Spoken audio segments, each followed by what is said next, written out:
एक विश्वास से भरी प्रार्थना अंधकार के समस्त बंधकों को तोड़ने का सामर्थ्य रखता है। मैंने भी एक विश्वास से प्रार्थना किया था अपने भगवान से, उन लोगों से हैं, और आप सभी को पता है कि मैंने क्या प्रार्थना किया था। मुझे तोड़ा गया, मुझे परेशान किया गया, मुझे डराया, लेकिन मैं न टूटा, न रुका, न झुका। मैं अपना काम करते रहा। फिर से मैं कह देना चाहता हूं आप लोगों से, ध्यान से, अगर जीवन में आगे बढ़ना चाहते हैं तो एक विश्वास से किया हुआ प्रार्थना अंधकार के समस्त बंधकों को तोड़ने का सामर्थ्य रखता है।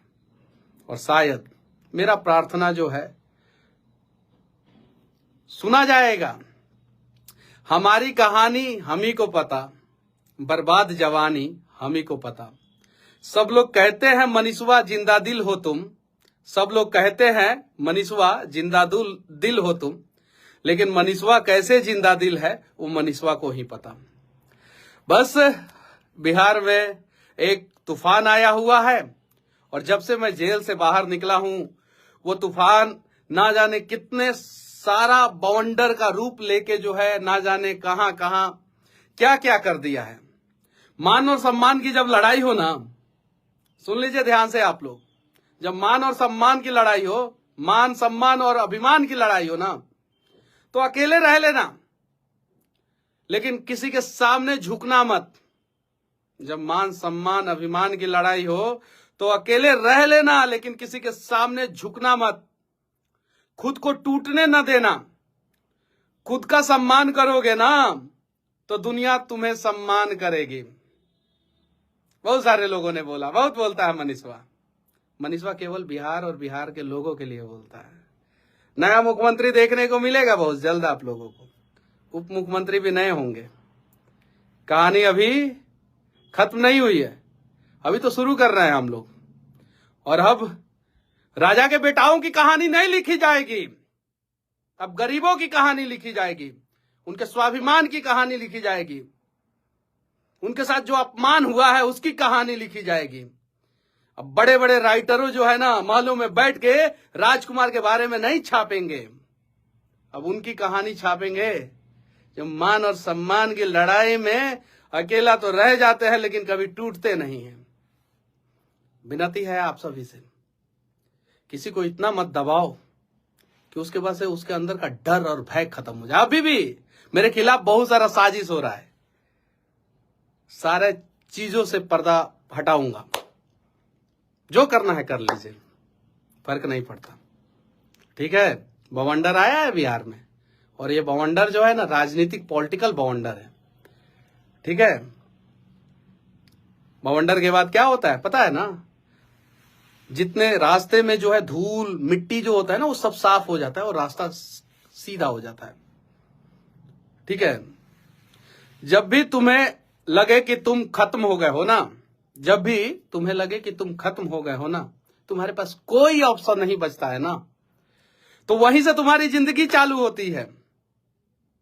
और कुछ लोगों ने सोचा था मनीषवा को जेल में डाल देंगे, इसका सारा ऑप्शन खत्म कर देंगे, एनएसए लगा देंगे, 10-10 मुकदमे लगा देंगे, और अपने तंत्र के सारे बड़े अधिकारियों को उसके खिलाफ जो है इस्तेमाल करेंगे।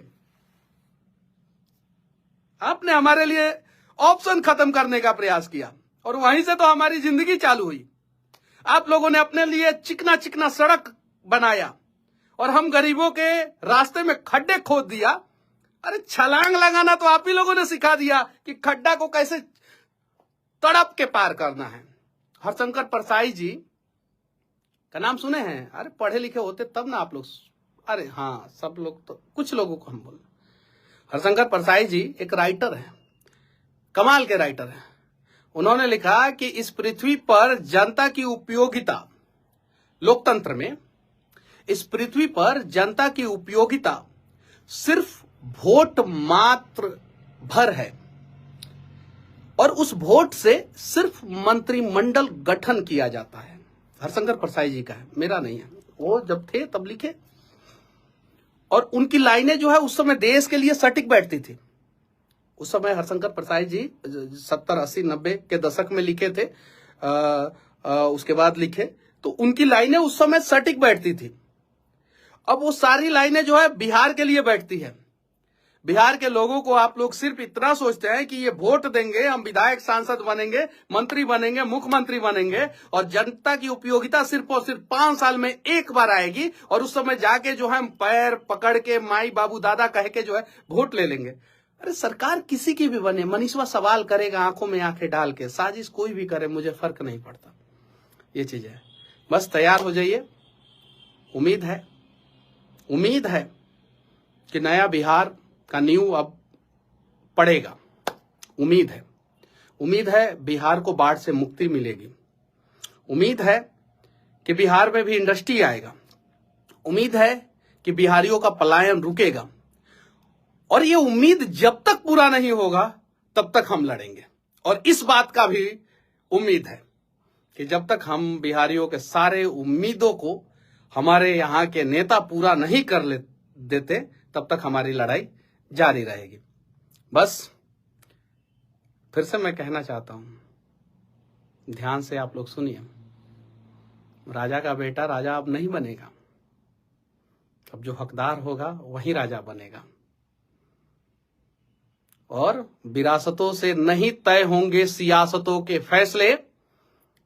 अब तो उड़ान बताएगा कि आसमान किसका है। जय हिंद।